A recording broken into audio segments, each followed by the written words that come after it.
Hello everybody and welcome again. This is day 2 of the 90 videos that I plan to make in this next couple of months. And you know what? I am going to talk about the second thing that you need to know very well that will help you to achieve your GCSE grades. And that is what I title Know Your Exam Boards. Yes. Something as fundamental as exam board can be a barrier to people achieving their target grades in GCSEs. A lot of students begin to understand about the exam boards when they get to year 11. By that time, honestly, it might be getting too late because probably when they were in year 9 or year 10, their parents wanting them to do well in maths and science would have just gone to WH Smith or Amazon or anywhere and just picked up a science textbook or a maths textbook without actually knowing the exam board. You know what? Most schools actually start to talk about the exam board from year 9. So if you're in year 9, you would have started working on your GCSEs. If I talk about the science, for example, you start working on your GCSE exam required practicals from year 9. And you know, when they get to year 11, some of them will have no idea what they did in year 9. And some of them will be saying, oh, I don't know if we did that or if we did that. So today, I want to just explain briefly the different exam boards. I'm going to talk about the real major ones. The first one is the AQA. Now, I have taught the AQA, I've taught the EdSL, I've even done, I've done all of the exam boards in the UK, basically. But the ones I've done the most is the AQA and the EdXL, both in maths and in science, a lot in science. Now, if I use science, for example, the AQA, you are required to cover very similar content as the EdXL. But when it comes to the arrangement of the topics, trust me, they're different. I'm just thinking of a topic to use, like protein synthesis, for example. That one just flew up in my head straight away. Now, on the AQA paper, protein synthesis is on paper 2, but it's actually on paper 1 on the EdXL. That's just one example of several. So if a student that's enrolled for the AQA exam paper starts to practice with the EdSL textbook and EdSL materials, that student will be preparing for biology paper 1, and they will actually cover all the topics for paper 1, leaving out certain topics that are supposed to be covered on their AQA biology paper 1.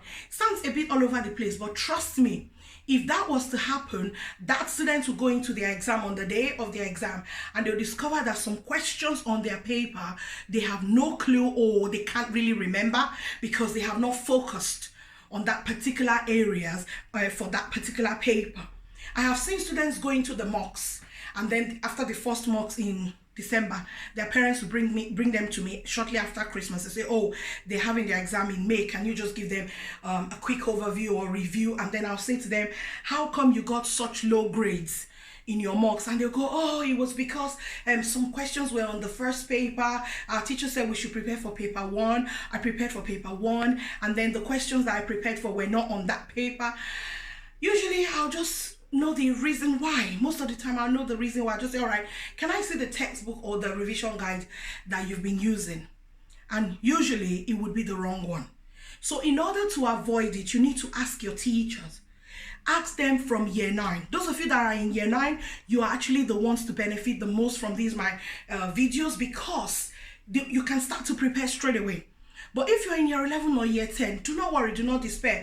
Spend the whole of the month of August and September and October, for however long it takes me to finish all of these videos. Use the benefits of what I'm giving you here, the information I'm giving you here, to help you to continue to arrange your revision, to arrange what you're doing in such a way that you know that those targets that you desire, you can achieve them.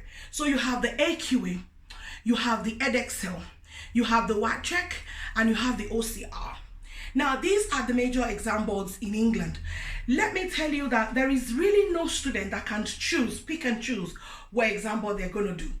The school decides and the department picks which exam board they're going to deliver, which exam they're going to prepare their students for and take them through.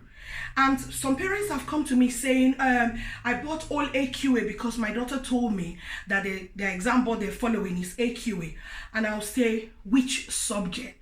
Oh, they will go, all right, maths. When went to the parents' evening, the maths teacher said it was AQ. I said, all right, but did you ask the science teacher what exam board they were doing?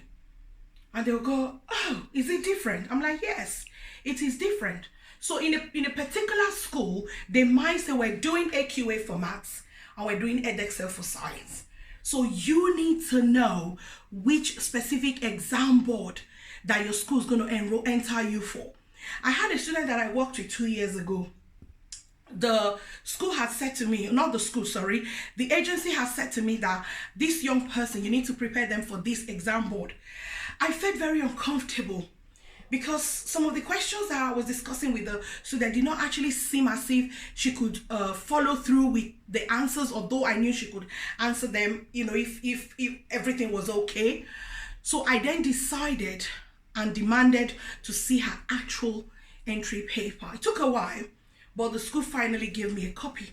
And then I found out that she was actually entered for a different exam board. So we then had to be preparing her using the actual materials. And the good thing is that every exam board have got their own specification. So the teaching has to be tailored to the specification laid out by the exam board. Something else in science is that whilst AQA emphasizes particular section of a topic, edXL might not emphasize them. So you need to know the areas because the volume of work, the volume of topics that needs to be covered is a lot already. So if the exam board is saying they're not emphasizing this aspect, why would you want to spend time when you could actually channel that time towards looking at and emphasizing what the exam board has asked you to focus on? So it's very vital that you get to know your exam board for each subject. Itemize them.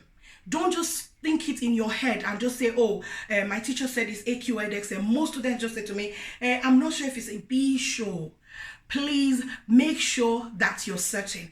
And you know, when you write it down, you can't go wrong. Get a jotter, get a sheet of paper where you can list your papers, that is maths, English, science, literature. List all your subjects in order and write the exam board for each of them. And then you can then go to online or go to the website where you want to get your revision materials and get the right one. I hope you have found this video really useful. I plan and target to keep my videos very short. If you have further questions, just put them in the comment section and I'll try my very best to get back to you with the right answers. You keep keeping good and see you again soon.